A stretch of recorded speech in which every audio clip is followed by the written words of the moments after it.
Assalamu alaikum wa rahmatullah. This is Hani Ismail from Planning Engineer website. In this video, I would like to answer one of my colleagues' question about how to create procurement log or procurement tracking chart. Are we going backward or are going frontward? How to link the materials to the activities and estimate the dates and so on. So I would like to share with you this template. You will find a link to download it, and I will show you how usually I'm using my calculations in order to prepare a reasonable procurement tracking chart. The procurement tracking chart, for those who don't know what it is a table. It includes all the materials. We have here all the materials. However, we will not wait until the materials is required to be on site to find it is delayed. We have too many stages in order to get the material to the site on time. We need to submit the material, get it approved, issue the PO, then we'll have the manufacturer started, shipment date, clearance, and delivery to the site or the stores. So in this template, I'm going to tell you how to make it very easy to monitor your materials. Okay, so the first thing here, we have the materials. Okay, this I copied from one of my courses case studies. This is the materials we have. Okay, the first thing we need to do is to fill this delivery to the site date. How you fill it, Yahani? How you know all these materials dates?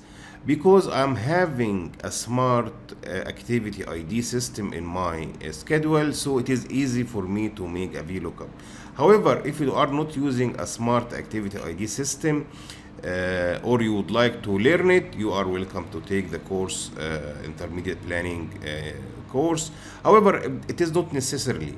If you can just put when the material is required on site, you can simply fill each material when it is required on site. This is only a sample date, sample data, just to give you the concept. Okay, once you filled the delivery to the date, to the delivery to the site dates, you need to go backward. Okay, I need this material to be delivered on the site by 3rd of March. It means the clearance, let's say it should be 2 days before this date. So this one should be, let me have the same format, 1st March, it should be cleared from the customs. Okay, shipment date, this one will give you the duration of the shipment, how many days we need to ship the material between shipment and the clearance. So in that case, let's say you need 30 days for shipment. Okay, then after the manufacturer started, how many weeks or days this material need to be manufactured? This is very important now, because we need to ask our procurement department to give us the delivery period. Delivery period means how many weeks or days this material required to be manufactured. I'm going to assume all of them 30 for now. So the manufacturer should start 30 days or whatever the period here before it can be shipped. Okay, this is usually will be in the BO, the purchase order. They will define in the purchase order how many weeks for the manufacturer.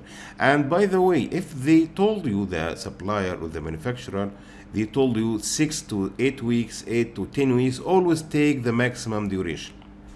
Okay, going backward, the BO is required in order to start the manufacture.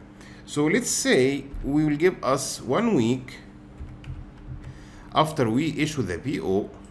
Sorry, here it should be like this. 1 week after we issue the PO, the manufacturer will be started. Okay, and we need another week after we get the material approved to have the PO issued. Now, between the material submittal and the material approval, usually it is 7 days or 14 days. However, If you are not expecting to get your material approved from the first time, give it more time. In my case, I'm going to give it 20 days. Here, what I would like to tell you. Okay, in order for this material to be delivered on site 3rd March 2022, I need to submit it at least 27 November 2021. And if the delivery period is more than 1 month, let's say it is 2 months, you will find that this date is dramatically changed. Okay, so by applying this formula or applying this sheet, now I will not wait until 3rd of March to find that the material is not on the site. If the 28th October is delayed, then I will start raising my flag, telling my people, hey, you are delayed for submitting this material. Now we agreed about this concept, we can simply apply it to all of our material list. I can have it like this, then click and drag this formula. And now I have all my procurement log ready for my monitoring. Now I need to update it in weekly basis. Whatever submitted, I will put submit here. Whatever approved, I will put the date here. Whenever I issue the PO, I'll put the actual date here. I might have the supplier name also and start updating the actual dates. Also, it will be a good idea to have some conditional formatting, because if I put the data date here, let's say this data date is, our data date is 7 May 2022. I can make a very nice conditional format. Okay, so let me do it in the activities only. So I'm going to remove the blanks. I'm going to select this one, for example. Then from home, conditional format, new rule. If the cell value is greater than, then I will select this one. It means the date is past. So I'll put some nice formatting. I can fill it with red. Click OK, OK. So I can simply see what is overdue here. I can add another condition that if my now we have something wrong because it's 23, it should be okay. I can manage it easily and go home, manage rules. Cell value is greater than, no, it should be less than. It should be less than. So the date is less than this date. Yes, correct. Now here, whatever overdue, it is red. I can add another rule to check if this is not empty. Okay, then it will be red. If it is filled, it means the actual happened, then I can bypass this red. But this is the concept, as you can see.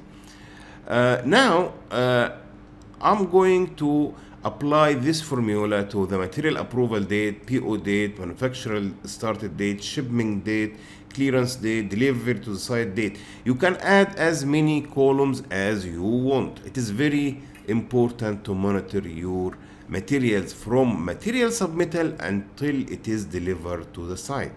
You can add whatever columns you want. You can add whatever, you can remove the unnecessary column. However, I think that the concept is important to be understood. I'll put a link below this video so you can download this form and you can modify it and work on it according to your project needs. I hope you found this video useful to you. See you in the next one.